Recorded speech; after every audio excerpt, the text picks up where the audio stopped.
150 professional bass fishermen have toiled all week here in South Carolina for a spot in the Citgo Bassmaster Tour Final Day Super 6 lineup. Shaw Griggs was doing his level best to keep his chances alive on water that will not disappoint us today. Or you want me to? Oh no, she's barely hooked. Santee, Cooper, Lakes Moultrie and Marion, the vast interlocking complex, huge open water areas, but also thousands upon thousands of acres of flooded timber, cypress, swamps, and shallow water. The fish are shallow, beginning to spawn, so it all plays into Grigsby's strengths. But wait a minute, Kelly Jordan, Cody Bird, Dean Rojas, and several others excel when you can actually see the fish. So the last Citgo Bassmaster Tour event of the season, before the E50 begins, should be a slugfest. Maybe the largest weights of the year. We'll see. And we'll also see the exciting finale of the most dramatic Citgo Angler of the Year race ever. Yes! That was worth it. Yes!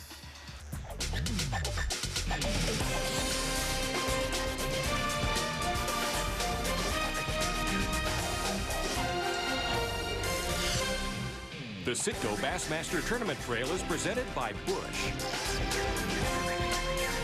Hi, I'm Tommy Sanders, and again, this week, our event is on Santee Cooper Reservoir in South Carolina, where, during the first 3 qualifying days, a very, very dramatic side event has been playing out. Now, let me set it up by first saying that the single most powerful title you can achieve in the world of professional bass fishing is the Citgo Bassmaster Classic Championship. But right behind that is Citgo Angler of the Year. And what this honor means is that basically you, during the course of the tour season, were the single most consistent angler. When our season began, Marty Stone took the lead, which quickly passed over to Scott Suggs. Then along came Chad Brower, Denny's son, who relinquished it to Gerald Swindle, and Gerald Swindle handed it back off to Scott Suggs again.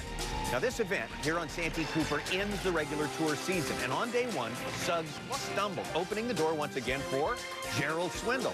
Now, did the pressure get to Swindle? Well, it could be, after all. Some heavy-duty money, prestige, and solid sponsorships come along with the crown. No, you're on Santee Cooper. I know this is a tight race, but it can be blowed out in the morning. I mean, look who I'm chasing. I got Scott Suggs and Mike Iaconelli and Brent Chapman. Those 3 guys are some of the most awesome anglers you'll compete against. So tomorrow, you know, it's not over. It's only a beginning of a battle, I can tell you that. At any rate, Swindle comes up short, and a new name appears, tour rookie Greg Hackney, who not only takes the lead, but makes the cut of 12, putting him in a position to fish one more day and actually win the event, along with becoming the Citgo Angler of the Year. And you are officially right now in the lead. Yeah, no, I don't really want to think about it. I'm trying not to. Once I started thinking about it, I didn't catch anything after that either. So I really want to hurry up and get this over with. If he can hang on to that spot or do no worse than 8th at the very least, he's the winner. He's the Angler of the Year. If not, Gerald Swindle is the Angler of the Year. Swindle's position is this. He finished well, but he didn't make the cut, so he's got to sit around, wait until the weigh-in to get the final result. And it's at this point we're going to turn it over. I'm going to hand it off to you, Jerry McInnes, to tell us how Greg Hackney's day played out. Okay, I can tell you this. I think every angler will agree with me. Greg Hackney is probably the hottest professional bass fisherman on earth right now. But this is probably the most important day of his very young fishing career, and he starts it in Upper Lake Marion, fishing around the cypress trees. Oh, God, no. What happened? What happened? God, what happened?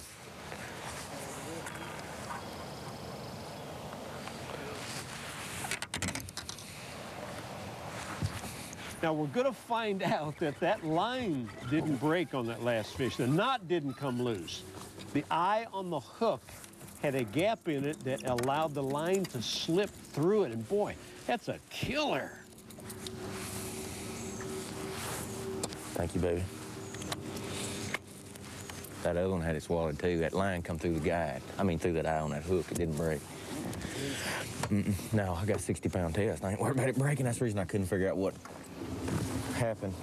Now, Greg caught 18-10 on day 1, 21-4 on that second day, and this will be his limit fish right here, but the limit is not as large as those first 2 days. Greg's such a young angler now. He's only 30 years old, and he's in a very unfamiliar area as far as pressure goes. His goal at the beginning of the year was Rookie of the Year, and he claimed that yesterday, but Angler of the Year was the farthest thing from his mind until this week. $250,000 on the line. I'm glad to have 5. Oh, man, thank you, Lord. Thank you, Lord. So that's how it would end on day 3 for Greg Hackney, having a limit of fish and knowing that he must finish the day in 8th place or higher in order to hold off this man, Gerald Swindle, for the $100,000 and the 2004 Citgo Angler of the Year title. Wait, 28 pounds and 9 ounces, Kelly Jordan. Man. Well, as the anglers started coming to the stage trying to make the top 6 cut, they also began jumping ahead of Greg Hackney. He quickly realized that the title was now in jeopardy. 14 pounds, 11 ounces, 14-11 because we had a few penalties. 13 pounds and 4 ounces. You're in the cut right now. I don't think I'll be staying very long. If I'm in 6th seat, I'll be getting bumped real quick, probably. Greg Hackney with a long season that began back in January. And that one fish he lost this morning to think about. Can I get out and walk around? Yeah.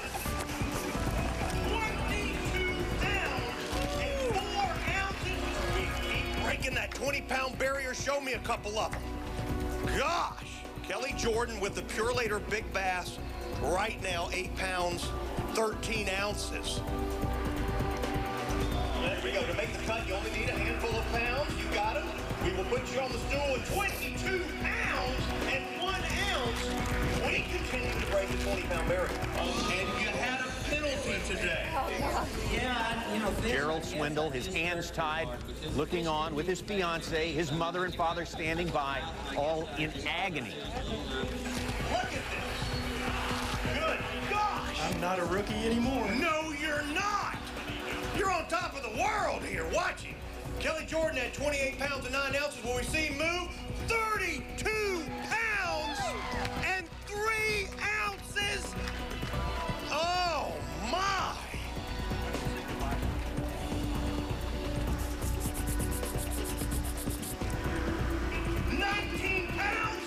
Cut by Rojas, 12 ounces. The 20-pound stringers keep coming in, keep giving hope to Gerald Swindle, but will it all be dashed in the end? And Greg Hackney, will his weight be enough? Can he get the job done? When we come back, someone will be Angler of the Year and someone will be devastated. That's awesome to catch that kind of fish. Not a good day for them to be doing it, but... The Citgo Bassmaster Tournament Trail is brought to you by Citgo. And in part by Bush. By Pure Later. And by Lawrence. We're ready to settle the Citgo Angler of the Year race. It's coming down to the last fish. This man, Gerald Swindle, is in the lead, but Greg Hackney's limit could take it all. This guy has so much riding on the line. Greg Hackney, $111,000. This is Greg Hackney! And what is it going to take to win the 2004 Tour title? Hello, Mr. Hackney. This is a rough place to be sitting right now. You better believe it is. You've seen the creels that have been coming in. Right. You know, I wasn't sight fishing. I was just flipping fish, and you know, they finally moved up. Well, let's do it. To the scales we go. A limit of bass, weight 13 pounds and 2 ounces. That's as good as I could do. Citgo Angler of the Year title on the line. You know, I mean, I lost one opportunity today that would have helped me a little, but other than that, I've had a good tournament, had a good year. There's a lot of money on the line. We pay all the way down to 25 places. There's over $300,000 paid out by Citgo. $111,000 goes to the Citgo Angler of the Year, Gerald Swindle.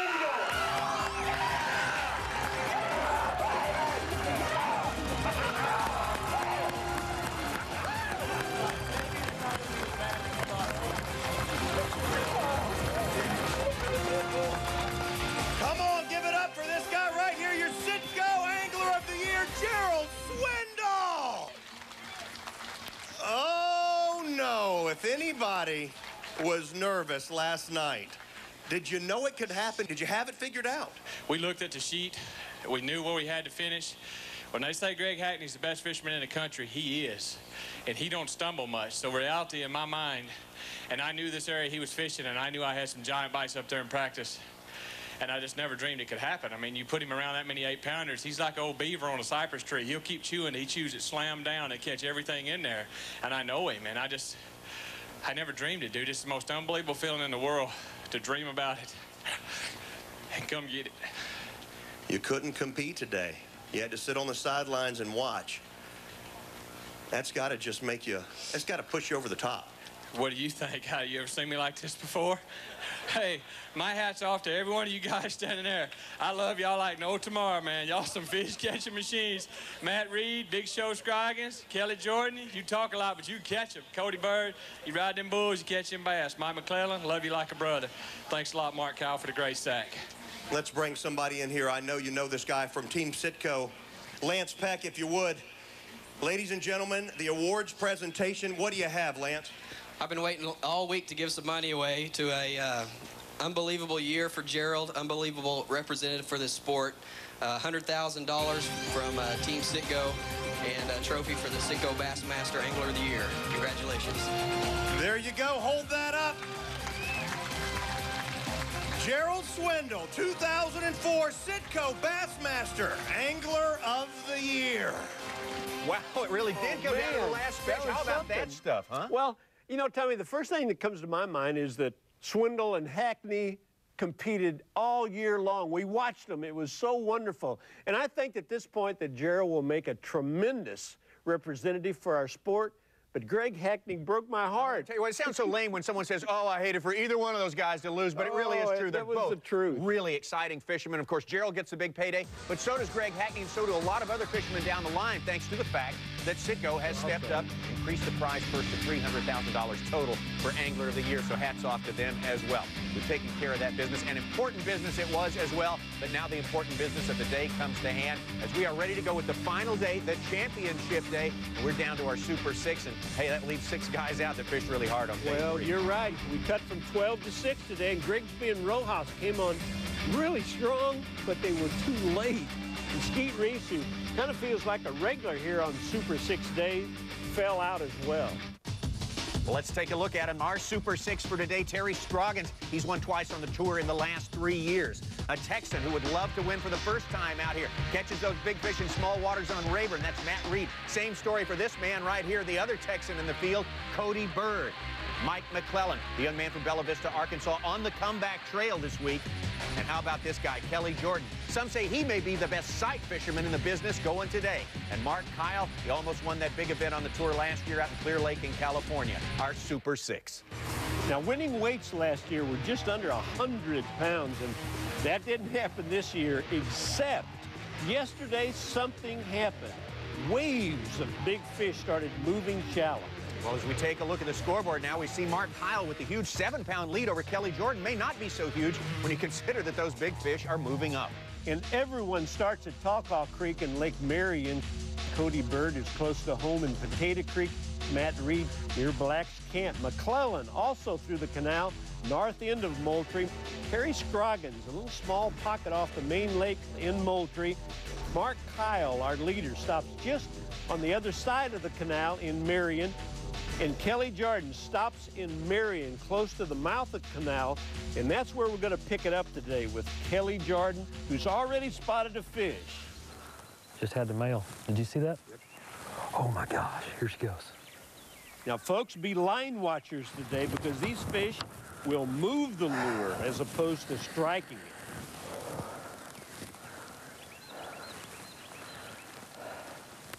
I don't think she felt it, boys.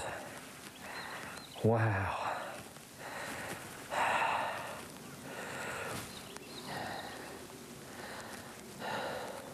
It's pig. Oh. Come on, hold it together, Jordan. Get the hook in there. All right. Man, what a fish.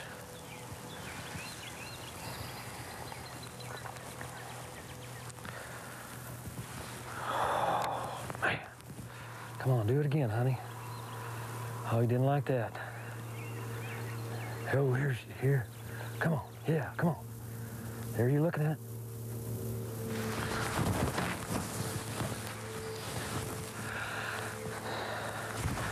I lost her again.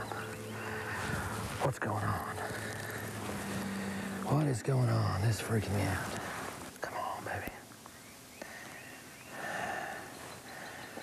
Now you'd think, with that small of a piece of plastic on that big hook, how could you miss a 10-pound bass? This might be a 10-pounder, boys. Boys and girls, ladies and gentlemen, friends and neighbors. Man, I don't even think I can stand still, keep my legs from chattering. Oh my goodness, hope she didn't feel it that time. There she is, she's right on it.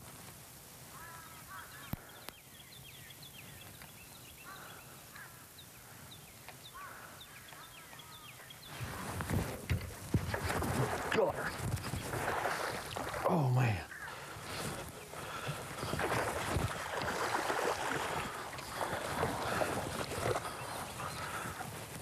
Come on, baby.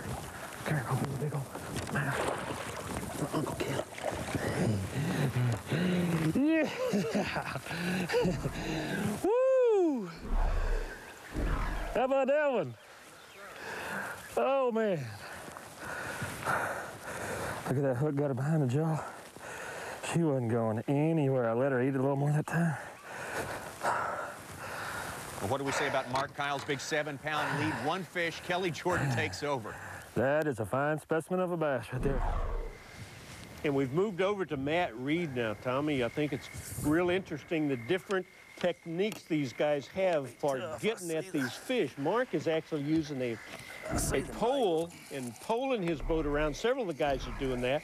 And he anchors the back end of the boat when he gets in position. Now, Kelly was throwing a little green crawfish. Matt is throwing a white tube where he can see it real good. There's the male, and I shouldn't have caught him. Well, I got started anyway. Maybe after catching him, I can get the female to move up there and sit down and get interested. All right, from Madisonville, Texas, Matt Reed. We're going to move over to Palatka, Florida's Terry Scroggins in our Super 6 on this final day. Terry may have rod in hand, but he's just moving up the bank, not fishing, but looking. The fish is holding good. He'll spin around real quick, won't leave the bed very far. Them kind there are real easy to catch. If they leave way before you get to them, sometimes they're a little tough to catch. I try to sit back off of them a pretty good ways and hide from them a little bit, makes them bite a little bit better. Terry Scroggins starting a pretty good ways back, but we just saw in the case of Jordan, hey, you can make a big move in a big way fast. One fish, Tommy, gets you right back in the game, and Terry, you will notice, is probably farther away from the areas where he thinks the fish is at, probably further away than any of the other fishermen. He really backs off. I think he's obviously not wanting to scare the fish off.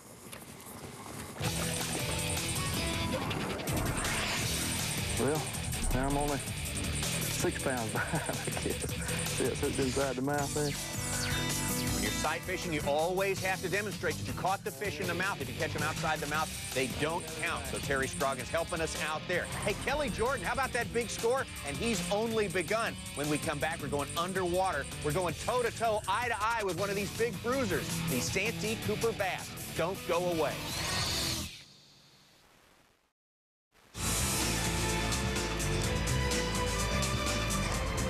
Our tour event on Santee Cooper. Kelly Jordan with the early score. He's got the lead. Right now we're going over to Mike McClelland of Arkansas. Tied for fourth coming into today. Has had a bumpy road for the last 3 years. Everything just started off wonderful. You know, I won 2 tournaments back-to-back, made the Classic, and had some difficulties in my personal life. And a couple years ago, I lost my daughter and my wife, or my ex-wife, in an automobile accident.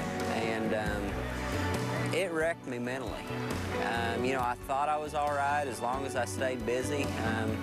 I could cope with things, but when I got out on the water by myself and was alone, it was just too much for me to bear. And it threw me completely off my game. And until I you know, realized that the good Lord has a plan for people and things happen for a reason, and just relied on, you know, the faith that I have in Him. It was tough to get through.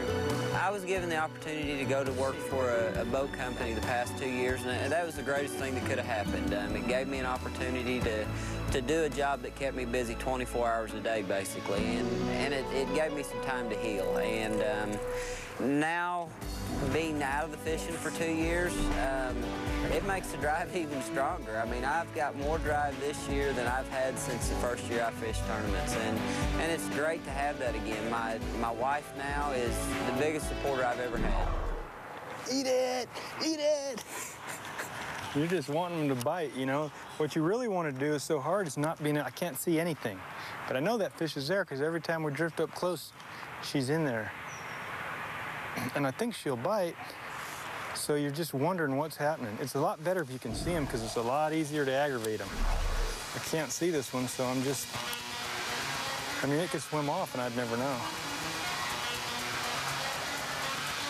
Just bite it already, huh? Want to explain again the unique situation here. These fish are shallow, looking for spawning areas. Catching them at this stage really does absolutely nothing to that spawning process. Santee Cooper's fish population will back that statement up. Whew. Well, that took a while, didn't it? It's not a big one, but we'll take it. Well, Kelly Jordan's catching his fish on a little small green crawfish, and Mark Kyle just caught that last fish on a brown tube, and we keep talking about these fish getting ready to spawn. When we dropped the camera down in on them, we found out that many of them were already spawning, and those little swimming dots you see are bass fry. And now the male kind of hangs around in the area protecting his family, and any brim or a crawfish, either live or plastic, now is going to upset him, and he'll either chase it off or move it off. That's why we tell you that the line watching is so important, because those fish will move that bait sideways. Now, Cody Bird, who's one of the best at spotting these fish, moves into a clump of grass, and watch this bass come out of the cover now. See him over there? And Cody's #1 priority for catching these fish is boat positioning. I like to get into the shade where the fish can't see me and I can see the fish and angle around, but this kind of deal, you almost have to just anchor up and take your time because they're so hard to catch anyway. Now, Cody's moved back to the clump where he scared off that fish, and the bed is right in front of the cover, that bright area, about a 4-foot square, and he's going to drop a tube in on that bed. And I want to say again now that these fish are weighed in and released where they go right back to spawning. No harm done. Santee Cooper is probably the sight fishing headquarters of the world. Anglers actually go there to practice this technique. Then on top of that, you figure in that it's the best bass fishing in America, so we know that this doesn't bother the fish. Why can't you all be that easy? It's not that hard. Kelly Jordan, now that first fish of his really woke us all up. Now what does he have in store? Where are you, dude? There you are.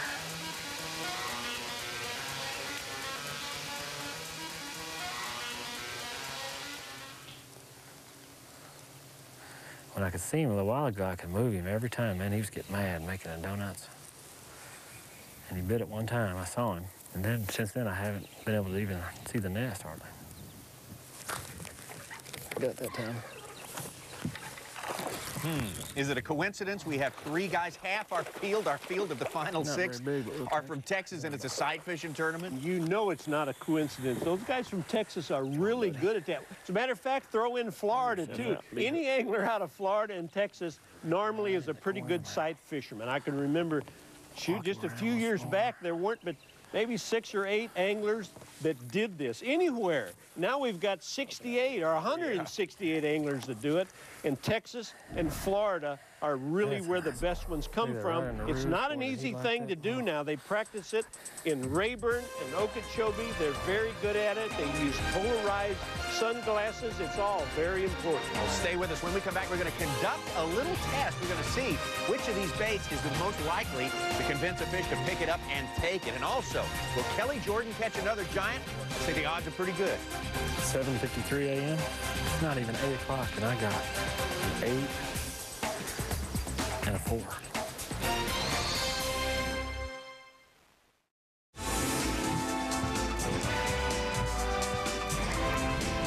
Bassmaster Tour and our final event of the regular season, final day competition. The Super 6 out there going for the championship on Santee, Cooper, Lakes Marion and Moultrie. These two huge reservoirs on the Santee and Cooper rivers here in the lowlands of South Carolina. Mark Kyle started out the day in the lead, lost it to Kelly Jordan, and now he's back on top again. And Tommy, how come when you and I go fishing, we catch 1.5 to 2 pound maybe? Maybe. These guys are catching giants, every single one of them. I haven't seen a little one today. There has been no little fish so far. And of course, these guys are using heavy line to put them in the boat, and you can't imagine how much care they give these fish. Get them in their live well, get the aerator going, take care of them all day long, and then just as soon as they're weighed, they go right back to the water. We're on our way now, bud. Huh? And Mark Kyle is on his way. As a matter of fact, he's got a little bit of a cushion right now. And, you know, when we started pitching baits in on these bedding fish, we threw white tubes and red plastic worms and this and that. We threw everything at them. They reacted more towards the little green crawfish than anything else for some reason.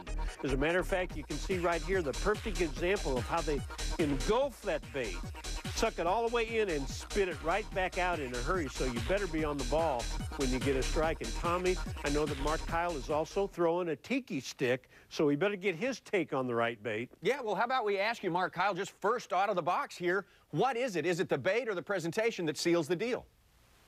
Well, I think having a couple different baits helps you out. Kind of a bait and switch type of thing seems to work really good on them. But the tiki stick seems to be a good finisher because it just falls so slow down in front of them, just kind of wiggling, and they just can't stand it. So many good sight fishermen come from out west, and you're one of them. And I just wonder if this is something you picked up before you got on the tour, or is it something you got better at once you got in the big show here? Well, I've done it out west more because our waters, most of our lakes are a lot clearer than this, and we can actually see a lot better. That's what's frustrating about this, is not being able to see the fish. So, you know, I think it's helped me being out west because I know how they react, and I can see what they're doing, and it kind of helps me fish for these fish a little better here. Well, you had yourself an amazing day yesterday, and I know that really got you pumped up. You must have been in seventh heaven. Yeah, it was a lot of fun. I couldn't do anything wrong. I picked up the trolling motor, ran to the other end of the lake, threw out, and caught a 5-pounder. So when things happen like that, you're just being blessed. It's your day, I guess. Well, Mark, we know you got a lot more work to do, so go ahead and catch some more of those big fish. Give the crowd back at the weigh-in the Big Thrill. We appreciate your time today. We really do. All right, thanks a lot. We're going to check in on Matt Reed right now, and when we were throwing baits on those spawning fish, we threw a white tube over and over and over again. We threw it till the world looked level, and Tommy, we could get no reaction out of the fish. Guess what lure Matt Reed is throwing? A white tube. He must not got the memo on that, I guess, but he's doing a heck of a job with it today. 4.5, 5-pounder maybe. Oh, I need that one. That one will work. I'll go back and catch that male. That'll help me a little bit.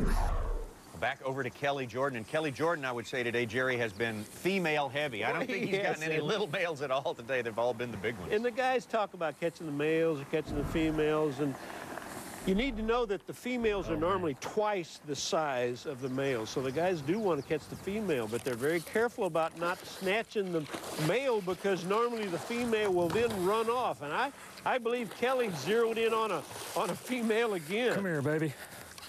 Come on. Stay hooked. Oh, you're hooked great. You're in the boat. Come here. Come here and open that mouth. Yeah. Woo. All right. Oh. Yeah. Mark Kelly Jordan down for another female, another huge bass. Every time Kelly Jordan catches a fish, he regains the lead. Now, do you realize now he's got 3 fish and nearly 21 pounds. 83 pounds total now for Kelly Jordan. Oh, go in there and visit with your buddies. You know what? I'm going to get your own side. How about that? Make sure we're all nice and happy.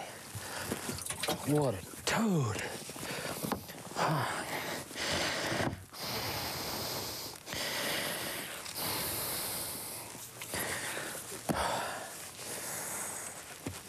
About 6. he's every bit of 7, maybe 8. A big fish. Fish like this. That's what's given Kelly Jordan the lead. The question is, can he hold on to it? These fish are available to everyone today. And guess what? Bush has put $1 million bounty on a 45-pound, 3-ounce stringer. Is it too early to be thinking about that? Is that an issue? We'll see when we come back. Don't go away.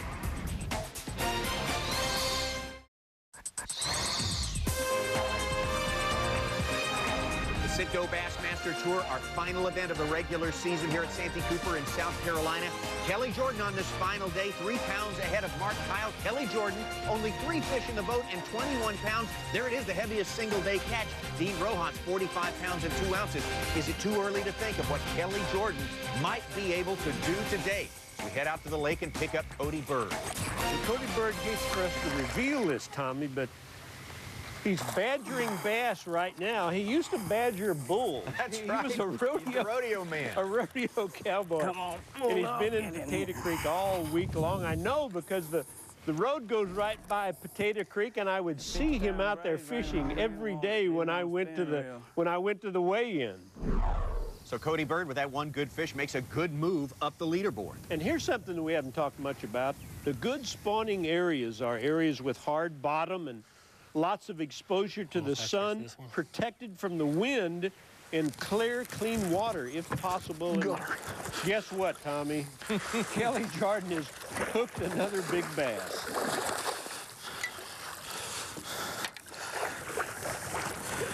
Stay down. Stay down.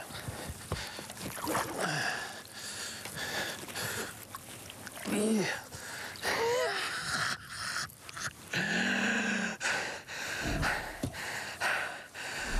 God, can you believe it? I can't believe this. It's just one after another. Big one after big one. Boy, look at that shell. She was hooked. She wasn't coming on. It is unbelievable. Mark Kyle now 9 pounds behind, but I'm not ready to write him off yet. You remember what happened last week at Lake New Fall, a big DeSaro. No one thought he could catch Denny Brower. He came within just 2 ounces of doing it. We'll never get ahead of the game again after Bink DeSaro's deal. And hey, we've got so many things to talk about, so much stuff going on, Tommy, but I wanted to bring up again what a great angler of the year I think we have in Gerald Swindle, and what a great #2 man we had in Greg Hackney. Wasn't that a wonderful competition? Incredible. Gerald Swindle, a guy, I don't think there's anyone in sports, I don't care what the sport is, more entertaining than that guy as he goes about his work. He really brings everyone into it, makes it fun for everyone. There, help. Yeah, great fish there for Terry Scroggins. Now, Matt Reed, Mike McClellan, too. Those guys have fallen off the pace today. But remember, hey, give them credit. They've beaten 145 other anglers. They have had a spectacular week. Come here. Gosh, dog. For all that work, and the little one got away from me, but would have given me a limit. Dadgummit. All right, don't go thinking that Kelly Jordan is going to run off and leave this field. Do not count out Mark Kyle. The guy has found not 1, but 2 more big fish. And can Kelly Jordan break the 30-pound mark? I wouldn't leave if I was you. It's time now for Citgo. We know what drives you. Santee Cooper has become synonymous with the big heavyweight stringers of bass that win tournaments. But there are times that even small stringers on this lake are considered winners. We'll explain when we return. 30-pound stringers are expected on Santee Cooper, but during the Citgo Bassmaster Tour event, at least one small stringer of bass that went basically unnoticed turned out to be really big. Ish Monroe's 8-pound, 12-ounce second-day stringer doesn't turn any heads, but its implications are huge. After zeroing on day 1, his chances of qualifying for the Elite 50 and the Bassmaster Classic hang in the balance. On day 2, that small 8-pound stringer was just enough to move Monroe into the Elite 50 and keep his Bassmaster Classic hopes alive.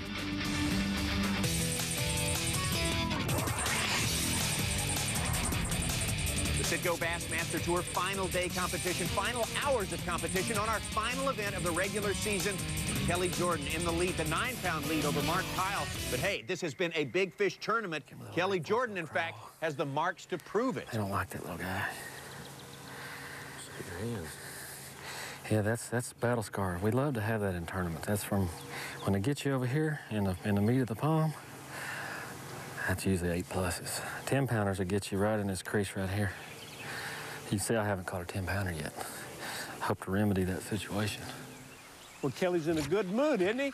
That surprises no one. And those cuts on his hands, that's real. They're from a fish. That happens when you have to grab them and lip them by the lower jaw and put them over inside of the boat. And how come he has caught a small fish? That's the little one. I didn't even see him. Well, all right. With that fish, Kelly Jordan moves up to 29 pounds for the day and a 12-pound lead on Mark Kyle. Normally, you'd say game over, but this is just not the case here on Santee Cooper. That's too many big fish. That's 2 6-pounders, and they're swimming out there everywhere, and everyone has a shot at them. It's not over yet. Look at that thing. Holy bejeez. Look at that thing. Oh, my gosh. This is the one we need, buddy. Well, the 2 6-pounders you're talking about, Mark has done what he needed to. He found them right here. She's aggressive, too. Turn around, turn around, turn around. Atta girl.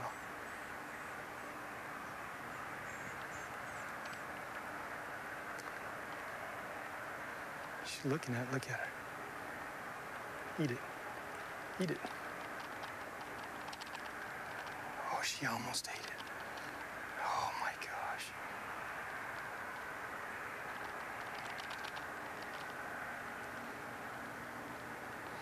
Oh my gosh, they're chasing it away, dude. Please let that big one eat it.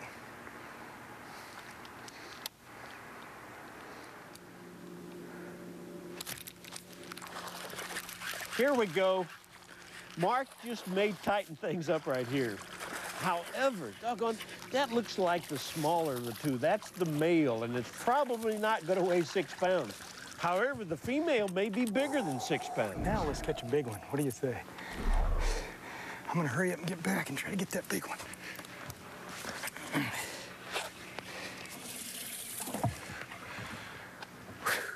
One more. Actually, that's 5, but we got a dink we got to get rid of. Kelly Jordan still on the lead with 29 pounds, but Mark Kyle cut into his lead with that last fish there. And isn't it funny how religious these guys get at this particular moment?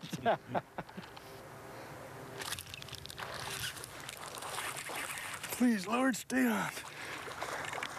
Oh, my gosh. This is our fish. Oh. Oh, it's a big one. Oh, it's a big one. Please stay on. Yes! Yes! Woo! Finally. Woo! That's the one. Oh, my goodness. Woo! Man, oh, I love your bad attitude. Last year on Clear Lake in California, this man right here, Mark Kyle, took a 7-pound lead into the final day. He wound up losing to Alton Jones. He did the same thing here on Santee Cooper, and you can bet he was worried about it this morning, but he is doing everything he can, everything in his power, in spite of a slow day today. Yes. It's not been an easy day, but I just think he'll have to beat us now. Hopefully we got enough. We'll see. Mark Kyle, of course, does not know what's going on with the other anglers, especially what's going on with Kelly Jordan. We'll all see what happens when weigh-in rolls around. How about this guy? Talk about catching fish. This guy's been doing it all day. Man, he's over 25, 26 pounds himself. He's having a great... Everybody's having a pretty incredible day, and I'm not so sure that this isn't one of the best events we have ever witnessed, Tommy. I'm telling you, the guys talk about waves of bass coming to the bank. And that may have been a little bit of an exaggeration, but may have been right, too. On the first 2 days with 150 boats out there, they only caught 7 limits over 20 pounds. Well, yesterday, one day with just 12 anglers out there, they caught 6 over 20 pounds, 1 over 30. So, I don't know, maybe there are waves of bass coming to the bank. Can you imagine what this tournament would have been like if we had started it today? 4 days starting today, that would have been unbelievable. Yeah, it would have been something, wouldn't it? Everyone was saying that, too. Whew, now if I can get that big one, we'll be all right. That big one's a lot bigger than that one. So where do we stand? I got about I don't know, I got over 25 right now. Terry Scroggins, over 82 pounds total, 25 on the day. I've got about 20 minutes. Nothing like pressure, huh? Oh, man. Meanwhile, things have slowed down for Kelly Jordan, and understandably, he has abandoned now his plan to look for just 5-pounders and up. I think everyone started the day saying they were going to do nothing but look for those big fish. Well, when you get down to the end of the day and you don't have a limit, of course, Kelly doesn't know that he has a lead. He doesn't know where everyone else is at. So a limit is really important to him. And now, check this out, Tommy. Now he has over 30 pounds. What a day fishing. That's number 5. Well, I hope it's enough. Let's go see the weigh-in man. See what Trev and Fishburne have to say. Let the chips fall where they might.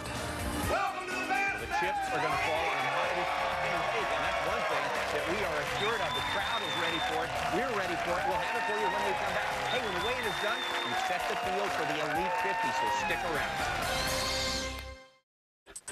The Citgo Bassmaster Tournament Trail is brought to you by Citgo. And in part by Bush Light. By Motor Guy. And by Flowmaster. Welcome back. It's just about weigh-in time at Santee Cooper. Some strong stuff going on. Of course, Mark Kyle started the day with a 7-pound lead over Kelly Jordan. But Jordan may have run him down, may have caught him. We're about to find out. But before we do, from what we've seen today, we know no one has caught a 9-pound, 10-ounce bass. So for that, Mark Kyle's 9-pound, 10-ouncer from day 3 of this tournament wins him the Weeks Purelator Big Bass Award. Congratulations, Mark, even before we start the weigh. And we have an amateur winner today as well, and it's Bill Longston. Bill from Ozark, Alabama. And he catches a 5-pound, 15-ounce bass on his final day. Big bass of the day, and that anchors a 25-pound, 8-ounce total. So way to go, Bill. And Bill and I are ready to watch a weigh-in. Hey, we're all ready to go to the weigh-in. Let's go to the weigh-in right now. Everybody's ready. Hey, look at the crowd on hand here at Santee Cooper. Some good stuff yesterday, and they came back. Terry Scroggins, first to weigh in. Man, did he catch him today. 26 pounds and 8 ounces, 3rd place for Terry Scroggins. Texas Matt Reed, 5th place today. Really couldn't get the big ones in the boat. A 16-pound, 5-ounce limit for Matt Reed. The other Texan in there is Cody Bird, 17 pounds and 3 ounces. Cody didn't catch him. Still looking for his first win out here on the tour. How many guys have weighed in? 3. How many are left? 3. Looking good for you, baby. Terry Scroggins watching intently. Mike McClellan to the stand. What a week he has had. This wasn't his day, unfortunately, though. 14 pounds, 2 ounces, good enough for 6th place. And Kelly Jordan, what a day he has had. The kind of day that you can only dream about. 32 pounds and 2 ounces. This is such an awesome lake. I had one of those days. It just was incredible. There were just bass everywhere, and I was able to catch them, didn't lose any. Sun was shining and wind wasn't blowing. It was just gorgeous. Kelly Jordan takes the lead, 93 pounds and 13 ounces. So Mark Kyle to the stand, needing 25-4 to win the tournament. 21 pounds, 13 ounces. Kelly Jordan, our champion on Santee. How about Kelly Jordan ending the year in style, catching the biggest one-day stringer fish of the whole season to wrap up the regular tour. That was good stuff. And as we look at the Angler of the Year list, the top 25 guys, the top 25 points getters for the Angler of the Year on the Citgo Bassmaster Tour this year are headed to the Bassmasters Classic, Lake Wiley, South Carolina. Of course, they'll be there with last year's Classic champ. This year's Angler of the Year, that would be Swindle, of course. And, of course, we got the contenders from the Open divisions and also the 5 folks from the Federation.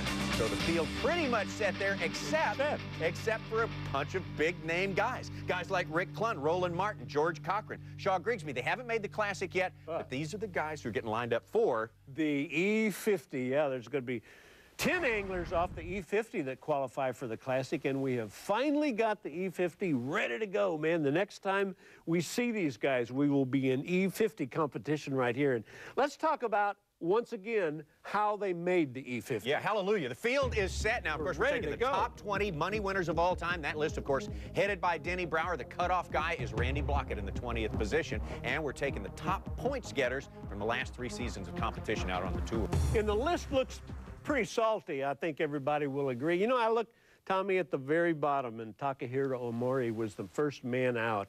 And because of personal reasons, 3 years ago, he had to go back to Japan and missed half of his season. But we knew someone was going to be right there on the bubble, and it was old Tak. But he'll be back with us again next year, but the field is really strong. Oh, absolutely. And speaking of folks who had to lose time because of personal reasons, our thoughts this week are certainly with Kevin Short and his wife, one of our contenders right up to the very end for our Rookie of the Year competition. And Kevin and his wife learned that they had lost their daughter in an automobile accident on the way to this tournament in Santee Cooper, so our thoughts are definitely with them. Kelly Jordan, one more time, we have to cite him. That big stringer from today, 32 pounds, 2 ounces, puts him on top of the Busch shootout list. Of course, that list, 10 top single-day limits. Recruit out here on the tour throughout the entire season are going to go for that single-day tournament for $100,000 at the end of the season. So, man, he's had a big day. That man has been busy. We've all had a big day. Yeah, and we got big days coming. Our next Lake Dardanelle. Lake Dardanelle on the E50. That's what we got going. The next time we see you, join us then. This has been a presentation of ESPN, the worldwide leader in sports. For more, log on to Bassmaster.com.